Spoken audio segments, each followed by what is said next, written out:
Selamat datang channel Trading for Better Life. Selain video ini, kami juga mengupload video pada jam 8 malam nanti akan menganalisa beberapa saham di satu sektor yang di bulan puasa ini terlihat mulai bergerak naik. Dan di video ini saya coba menganalisa satu emiten yang laba bersihnya turun karena investasi di GoTo. Tapi saat ini secara tren masih oke dan masih diakumulasi oleh asing. Semoga analisa berikan ini bisa bermanfaat dan membantu teman-teman dalam mengambil keputusan. Untuk teman-teman belum subscribe channel ini, bisa tekan tombol subscribe agar tidak ketinggalan informasi dan analisa saham terbaru yang akan diupload setiap harinya. Saham pertama yang saya analisa hari ini adalah saham Telkom. Saham Telkom hari Jumat kemarin turun 1% lebih ke harga 4.070. Bisa kita lihat di grafik, cara tren Telkom saat ini masih oke walaupun hari Jumat kemarin bergerak turun. Bisa kita lihat, saat ini Telkom trennya sudah mulai bergerak uptrend atau sudah mulai reversal dari downtrend menuju uptrend. Dan sebelumnya memang Telkom tren sana downtrend, tapi setelah itu pelan-pelan mulai naik dan setelah berhasil break garis EMA 50-150, cara tren Telkom sudah oke trennya. Tapi memang satu minggu terakhir ini memang masih sideways karena belum sempat naik menyentuh resisten di 4.150. Jadi baru di sekitar harga 4.120 Telkom mulai sideways. Dan untuk support terdekat di harga 4.050, support EMA 150 saat ini di sekitar 4.020. Dan kemarin memang kalau pemberitaan bahwa Telkom laba bersihnya turun karena rugi investasi di GoTo sebesar 6,74 triliun. Lebih besar dari Astra. Jadi kita baca sekilas, laba bersihnya turun 16%. Padahal pendapatannya masih naik. Laba bersihnya turun karena rugi investasi di perusahaan GoTo. Dan dari data broker summary bisa kita lihat penurunan 1% lebih ini malah ada akumulasi. Dan asing juga bisa kita lihat satu minggu terakhir ini sebenarnya masih masuk akumulasi. Jadi dari data yang kita dapat, Telkom menurut saya masih menarik untuk dipantau walaupun hari Jumat kemarin bergerak turun. Karena secara tren masih oke dan masih ada akumulasi walaupun bergerak turun. Jadi untuk teman-teman belum sempat entry, masih bisa pantau saham Telkom. Bisa tunggu di sekitar harga 4.000 sampai 4.050 untuk entry-nya. Sedangkan untuk teman-teman yang masih hold saham ini dan sudah berhasil beli di bawah harga 3.800 atau di bawah garis EMA 50, bisa jadikan garis EMA 50 untuk trailing stop-nya. Jadi Telkom masih bisa dipantau dan masih bisa di hold. Karena saya lihat masih ada potensi untuk bertahan di garis EMA 150 dan naik menuju target terdekat di 4.200. Selanjutnya saya akan coba analisa saham Indosat yang hari Jumat kemarin naik 2% lebih ke harga 7.050. Indosat secara tren juga masih bagus trennya, sama seperti Telkom. Indosat saat ini juga masih berada di atas garis EMA 50-150. Bedanya Indosat garis EMA 50 telah berpotongan dan bergerak naik. Dan Indosat saat ini juga memang masih sideways karena masih tertahan di resisten 7.000. Bisa kita perhatikan 2 minggu terakhir ini Indosat beberapa kali mencoba untuk naik di atas harga 7.000 belum terkonfirmasi break, sehingga masih sideways dan untuk support EMA 50 saat ini di sekitar 6.600. Jadi saat ini Indosat juga masih sangat layak untuk di hold. Dan garis MACD jika kita lihat saat ini masih bergerak sideways. Dan dari data broker summary bisa kita lihat Indosat kenaikan 2% lebih ini masih ada akumulasi. Asing juga jika kita perhatikan 2 minggu terakhir ini masih terus masuk akumulasi. Jadi Indosat juga masih bisa dipantau apabila teman-teman mau coba entry. Bisa buy on breakout apabila minggu depan Indosat berhasil break harga 7.000 karena berpotensi lanjut naik ke 7.250 sampai harga 7.500. Apabila ternyata minggu depan masih gagal break pun menurut saya masih bisa pantau. Kita masih bisa tunggu di sekitar harga 6.500 sampai 6.700 untuk coba entry di sekitar support ini.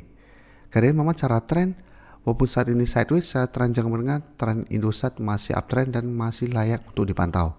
Apalagi masih terlihat ada akumulasi. Jadi untuk teman-teman sudah berhasil beli di harga bawah dan masih hold, saat ini juga masih sangat layak untuk di hold.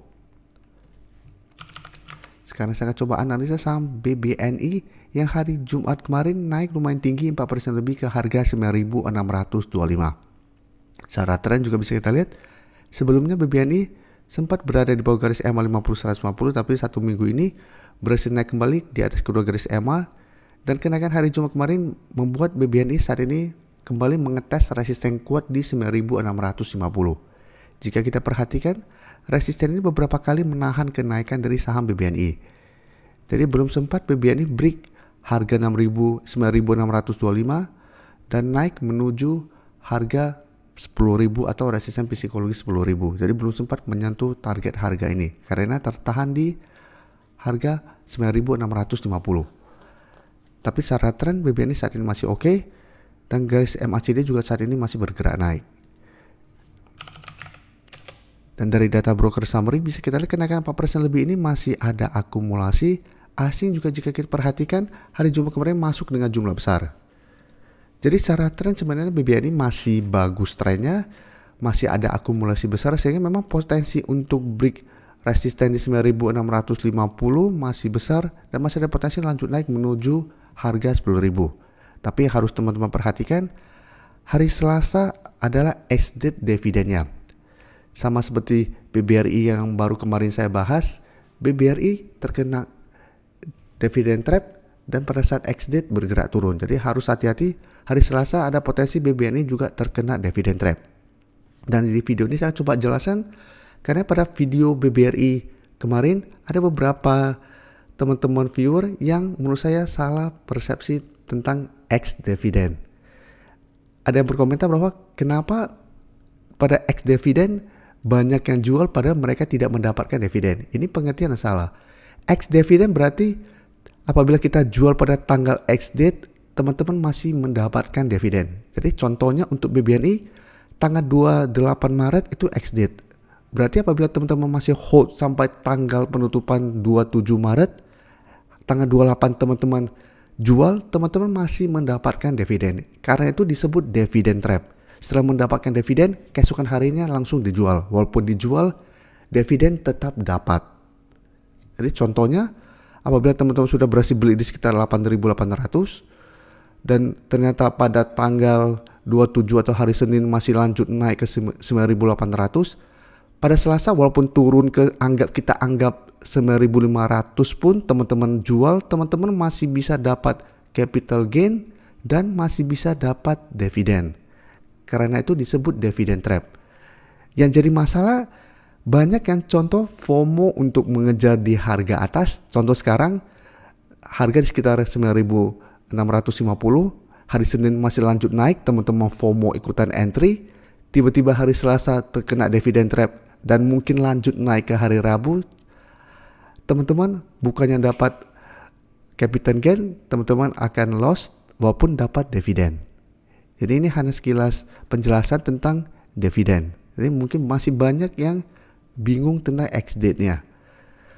Jadi untuk teman-teman yang hari Senin baru mau entry membeli saham ini, menurut saya harus hati-hati. Karena ingat Selasa itu ex-date-nya. Jadi jangan sampai FOMO beli di harga atas dan malah terkena dividen trap. Jadi untuk yang baru mau entry, sebaiknya tunggu kembali di sekitar garis EMA 50 sampai 9.400 kembali untuk entry-nya. Jadi tunggu BBNI apakah bisa bertahan di 9.400, apabila masih bisa baru ikutan entry, atau tunggu BBNI terkena pullback dulu mendekati garis EMA 50 baru teman-teman ikutan entry. Daripada paksakan untuk entry walaupun minggu depan berhasil break resisten kuat ini. Karena ingat harga 10.000 juga merupakan resisten kuat dari saham BBNI.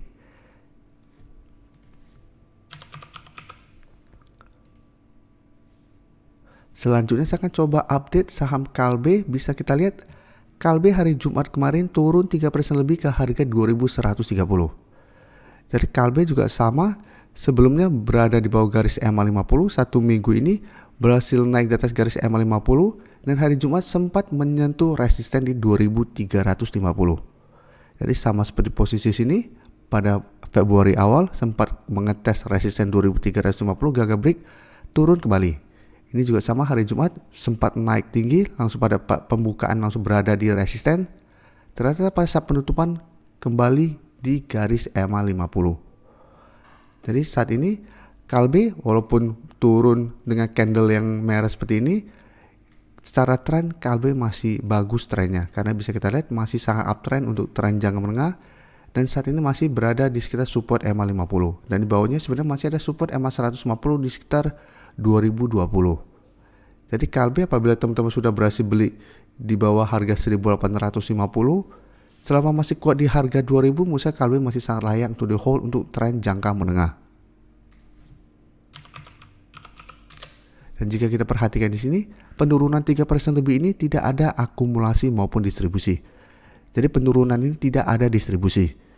Sedangkan asing terlihat masih masuk akumulasi. Jadi KLB menurut saya masih menarik untuk dipantau. Apabila hari Senin depan berhasil rebound dari support di MA50, menurut saya masih menarik untuk coba entry dengan target jangka pendek di 2200 sampai 2250. Jadi untuk target entry menurut saya bisa tunggu di sekitar 2100 sampai garis MA50 di sekitar 2140 untuk entry-nya. Jadi wait and see dulu untuk KLB minggu depan. Apabila hari Senin depan masih lanjut turun, sebaiknya jangan entry. Tunggu di sekitar 2000 sampai 2050 untuk entry-nya. Tapi apabila berhasil rebound, menurut saya bisa coba entry. Terima kasih telah menonton video ini. Like dan share video ini bila bermanfaat bagi teman-teman. Dan support channel ini dengan cara tekan tombol subscribe agar channel ini bisa makin berkembang dan bisa membantu lebih banyak orang lagi. Terima kasih.